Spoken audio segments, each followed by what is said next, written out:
With India 2025 దీనివల్ల మన దేశానికి ఎంతో అభివృద్ధి చెందుతోంది. భారతదేశం అభివృద్ధి దిశగా పరుగులు పెడుతోంది. కానీ ఒక సంచలనాత్మక కాన్ఫరెన్స్ ప్రపంచం ఆశగా చూస్తోంది.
భారతదేశం అభివృద్ధి దిశగా పరుగులు పెడుతోంది. కానీ ఇప్పుడు ఓ సంచలనాత్మక కాన్ఫరెన్స్ ను ప్రపంచం ఆశగా చూపిస్తోంది. విత్ ఇండియా 2025 దీనివల్ల మన దేశానికి ఎలాంటి ప్రయోజనాలు, అవకాశాలు లభించబోతున్నాయో ఇప్పుడు చూద్దాం.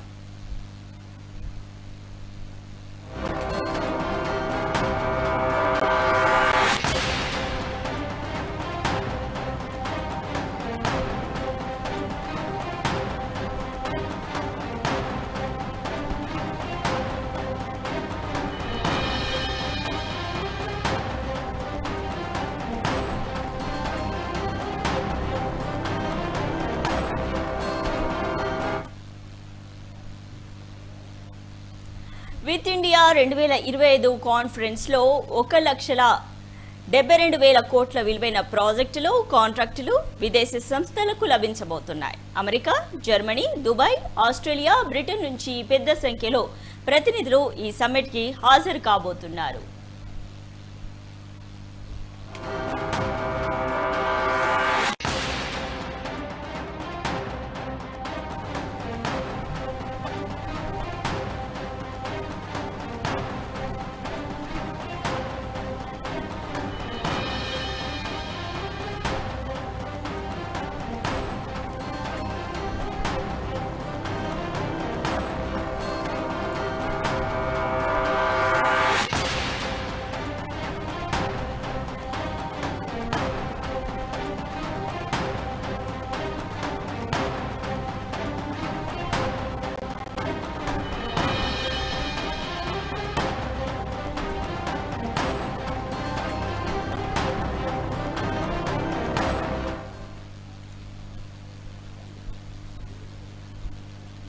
ఈ విత్ ఇండియా సమ్మిట్ కు అంతగా ప్రాముఖ్యత ఎందుకు ఇస్తున్నారు?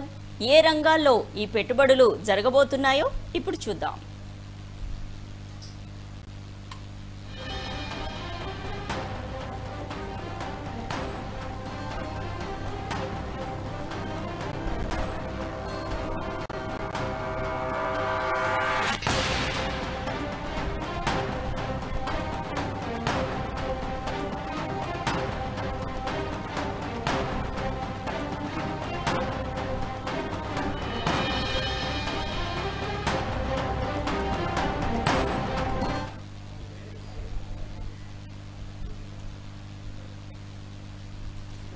Infrastructure, defence, health care, green energy, digital technology ఈ 5 రంగాల్లో భారీ ప్రాజెక్టులు ఉండబోతున్నాయి.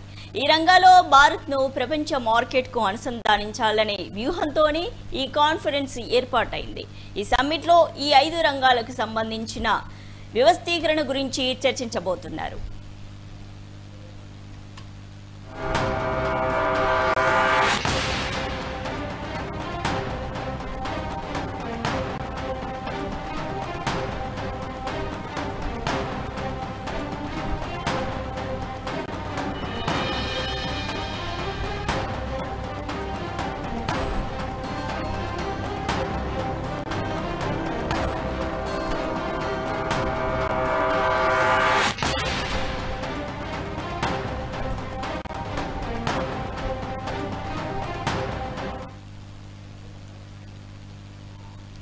మరి భారత యువతకు దీనివల్ల ఎలాంటి అవకాశాలున్నాయి, ఎలాంటి ఉపాధి అవకాశాలున్నాయి, ఈ అవకాశాలని యువత అందిపుచ్చుకుంటారా? దీనివల్ల ఎలాంటి ప్రయోజనాలు యువతకి చేకూరుతాయో ఓ లుక్కేద్దాం.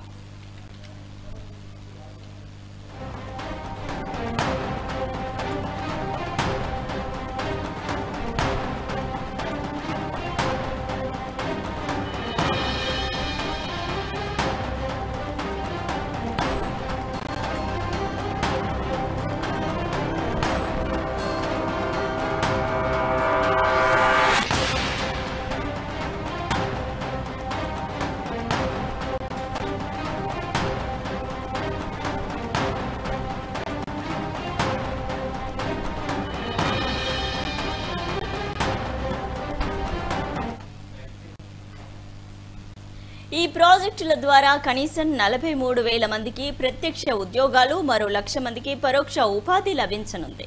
ముఖ్యంగా ఇంజనీర్లు, టెక్నీషియన్లు, మేనేజ్మెంట్ ఎక్స్పర్ట్స్, డాక్టర్లకు ఇది ఒక మంచి అవకాశమనే చెప్పాలి.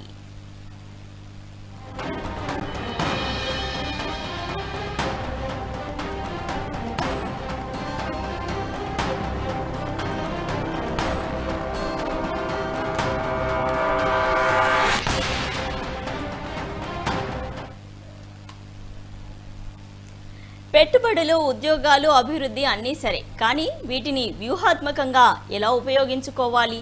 యువత వీటిని ఉపాధి అవకాశంగా, ఒక అవకాశంగా ఎలా మార్చుకుంటుందో చూడాలి.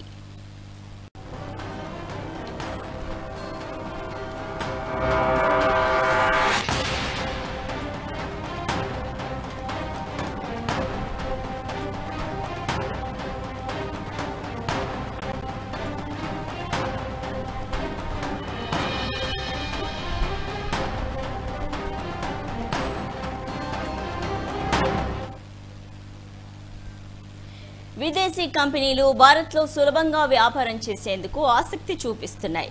తక్కువ వ్యయం, అధిక నైపుణ్యం కలిగిన జనబలంతో మన దేశం వారికి లాభదాయకంగా కనిపిస్తోంది. ఇదే టైంలో భారత్కు టెక్నాలజీ ట్రాన్స్ఫర్, ప్రొడక్టివిటీ గెయిన్ లభిస్తోంది.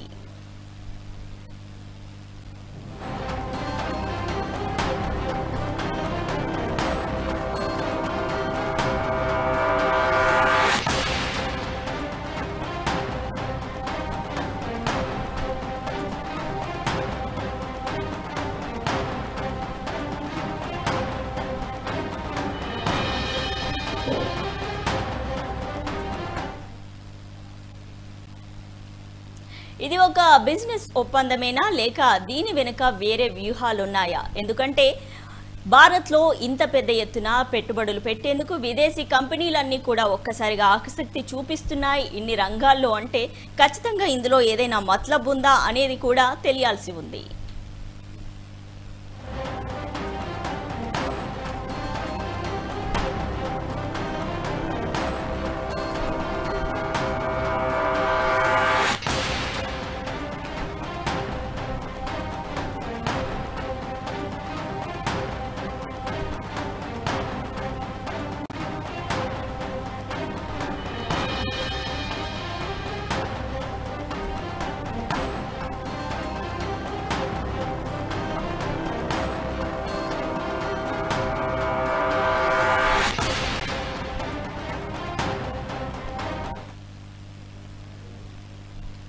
కొన్ని కంపెనీలు లాభాల కోసం వస్తున్నా కొన్ని టెక్నాలజీ పరంగా వ్యాపించాలనే వ్యూహంతోనే వచ్చేవి.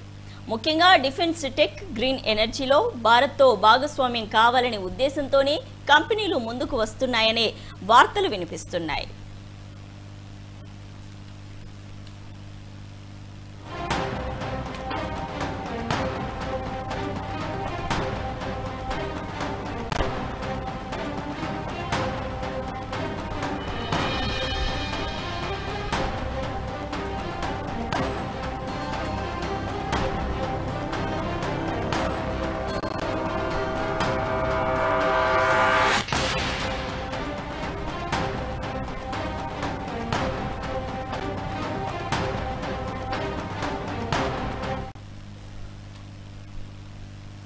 ఇన్ని మంచి విషయాల మధ్య వాస్తవికంగా ఎదురయ్యే సవాళ్లు ఏంటి? ఎందుకంటే ఇంత పెద్ద ఎత్తున ఒక 5 రంగాల్లో పరిశ్రమలు బిజినెస్లు రాబోతున్నాయి అంటే భారతదేశంలో ఖచ్చితంగా సవాళ్లు కూడా ఎదురవుతాయి. వాటిని ఎస్టాబ్లిష్ చేసే క్రమంలో చట్టపరంగా కావచ్చు, లేదంటే పారదర్శకంగా కూడా కొన్ని ఒడిదుడుకులు రావచ్చు. వాటన్నింటినీ అధిగమించి ఈ కంపెనీలు కావచ్చు, ఈ పరిశ్రమలన్నీ కూడా ఇండియాకి పెట్టుబడులు పెట్టేందుకు సులభంగా వస్తే ఖచ్చితంగా ఎంతో మంది యువతకి లాభాలు చేకూరుతాయి. చాలా మంది యువతకు ఉపాధి కలుగుతుందని చెప్పాలి.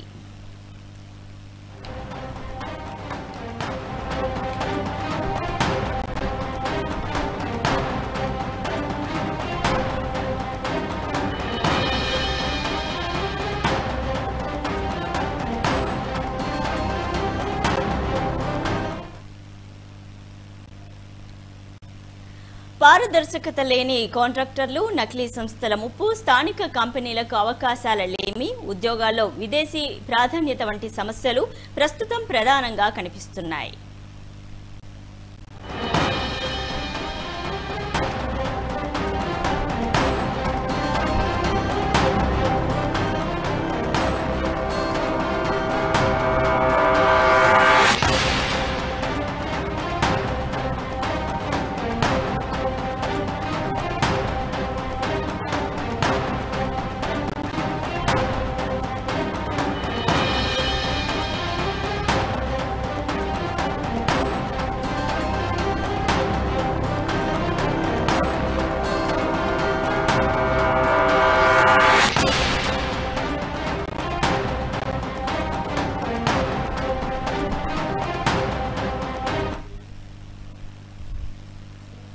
ఈ ప్రాజెక్టులపై కేంద్ర రాష్ట్ర ప్రభుత్వాలు ఎలాంటి చర్యలు తీసుకుంటున్నాయో చూడాలి. ఎందుకంటే ఖచ్చితంగా ఒక ప్రామాణికత ఉండాలి, ఒక మానిటరింగ్ టీం అనేది ఉండాలి. ఎలాంటి ప్రాజెక్టులు వస్తున్నాయి, ఏ ఉద్దేశంతో వస్తున్నాయి, ఎక్కడ ఈ ప్రాజెక్టులను ఏర్పాటు చేస్తున్నారు, దీనివల్ల లాభాలేంటి, జరగబోయే నష్టాలేంటి, యువతకు దీనివల్ల ఏమైనా సమస్యలు వస్తాయా, ఈ ప్రాజెక్టుల వల్ల రాష్ట్రానికి కానీ కేంద్ర ప్రభుత్వానికి కానీ భవిష్యత్తులో ఎలాంటి ఆపద ఉండకుండా కేవలం లాభాల బాటలోనే ఇవన్నీ నడుస్తాయా అనేది కూడా అన్ని కోణాల్లోనూ కూడా చర్చించేందుకు, చూసేందుకు, క్షుణ్ణంగా పరిశీలించేందుకు ఖచ్చితంగా ఒక మానిటరీ టీం అయితే ఉండాలి. ఈ ప్రభుత్వాలు ఎలాంటి చర్యలు తీసుకుంటాయో అయితే వేచి చూడాల్సిన అవసరం ఉంది.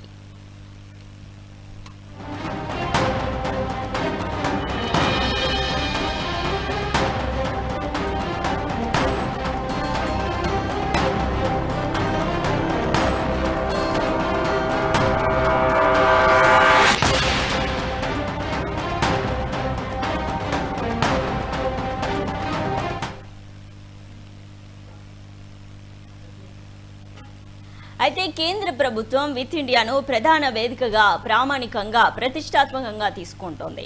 రాష్ట్రాలు కూడా తమ స్థాయిలో స్పెషల్ ఇండస్ట్రియల్ జోన్లు, గ్లోబల్ ఇన్వెస్టర్ మీట్లను ఏర్పాటు చేస్తున్నాయి. ముఖ్యంగా తెలంగాణ, అలాగే గుజరాత్, కర్ణాటక ఈ ప్రాజెక్టుల విషయంలో ముందున్నాయి.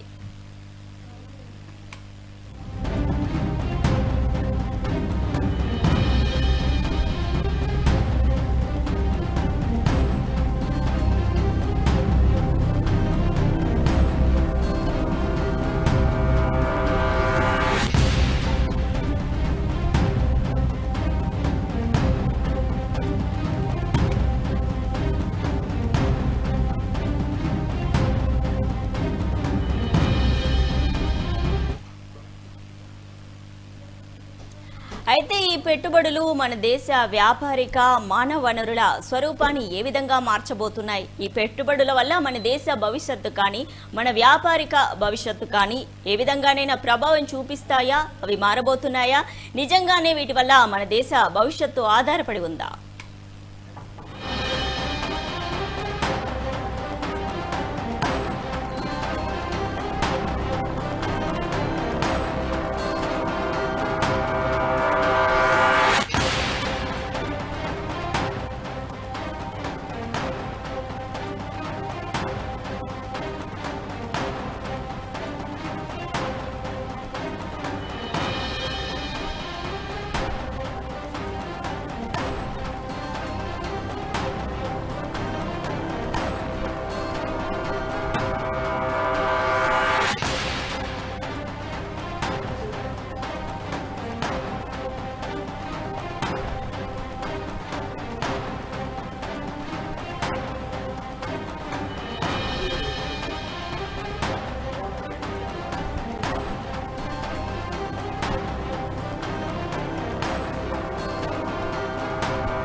దేశవ్యాప్తంగా యువతలో నైపుణ్యాల పెంపు, ఎంఎస్ఎంఈలకు కొత్త అవకాశాలు, పెద్ద కంపెనీల ప్రాజెక్ట్ మేనేజ్మెంట్ నుండి లాజిస్టిక్స్ వరకు ప్రతి విభాగంలో నూతన దిశలైతే కనిపిస్తూ ఉన్నాయి.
అయితే ఈ అవకాశాలని పట్టుకోవాలంటే మనం ఏం చేయాలి? కేంద్ర ప్రభుత్వం, రాష్ట్ర ప్రభుత్వం, అలాగే మన తెలంగాణతో పాటు ముందున్నటువంటి గుజరాత్ కూడా ఈ అవకాశాన్ని ఎలా ముందుకు తీసుకెళ్తుందనేది మాత్రం పెద్ద సవాలనే చెప్పాలి.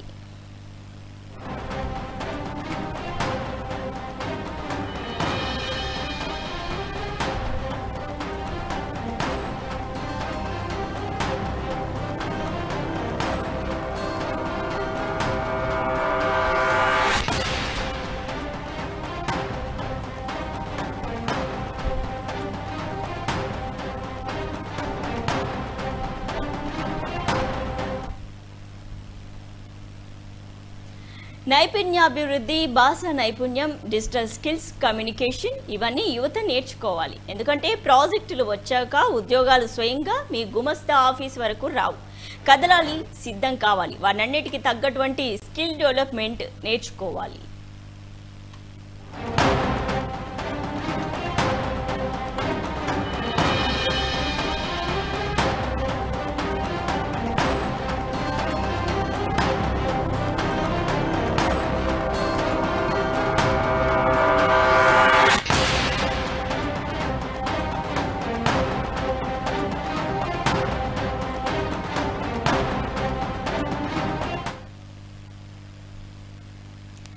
చివరగా ఇది మనకు వృద్ధికి మార్గమా లేక ఒక సవాల్గా నిలిచే అవకాశమా అనేది యువత నిర్దేశించుకోవాలి. ఎందుకంటే ముందు ఇంకా టెక్నాలజీ డెవలప్ కాబోతోంది, ఇంకా దేశం అభివృద్ధి దిశగా ముందుకు వెళ్తోంది, కొత్త అవకాశాలు రాబోతున్నాయి. వాటిని అందిపుచ్చుకునేటువంటి సరైనటువంటి ఎబిలిటీ యువతకు ఉండాలి. అంటే అలాంటి కోర్సులు నేర్చుకోవాలి. ఖచ్చితంగా ఎవరికి వారిని ఎప్పటికప్పుడు నైపుణ్యం వైపు ముందుకు తీసుకెళ్తూ ఉండాలి. దానికి తగ్గ కోర్సులు కావచ్చు, దానికి తగ్గ హోంవర్క్ కావచ్చు, ఖచ్చితంగా చేసేటువంటి డిపెండెన్సీ అయితే యువతపైనే ఉందని చెప్పాలి.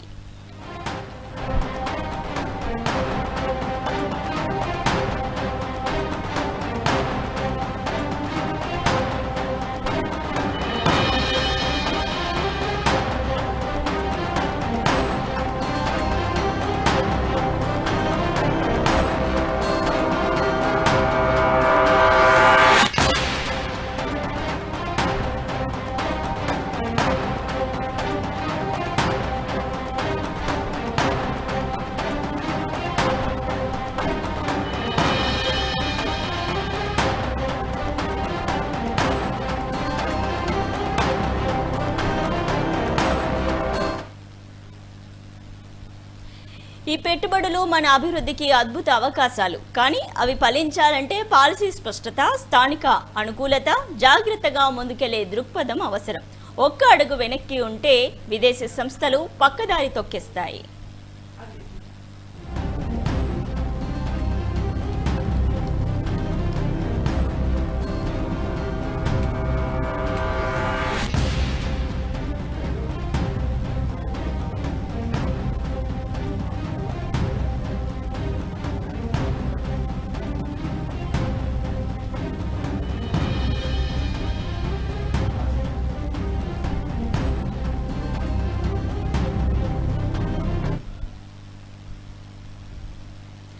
1,72,000 కోట్ల విలువైన ప్రాజెక్టులు. ఇవి దేశ రూపురేఖను మార్చే అవకాశాలు.